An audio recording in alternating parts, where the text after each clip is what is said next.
তোমরা আল্লাহকে ভয় করো, ব্যক্তিকেন্দ্রিক। ইত্তাকুল্লাহ হাক্কা তুকাতিহি, এমনভাবে ভয় করো যেভাবে ভয় করা দরকার, মানে পরিপূর্ণ তাকওয়া অবলম্বন করো।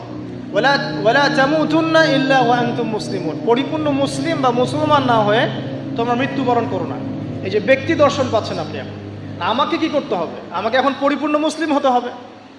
হতে হলে কি করতে হবে? রবকে চিনতে হবে, চিনলাম। গাইডেন্স, পথ প্রদর্শক লাগবে, পেলাম। আমার কিতাব লাগবে, পেলাম। ওর ব্যাখ্যা লাগবে, পেলাম। এবার আমি ব্যক্তি দর্শনও পেলাম যে আমাকে এখন নিজেকে মুসলিম হতে হবে।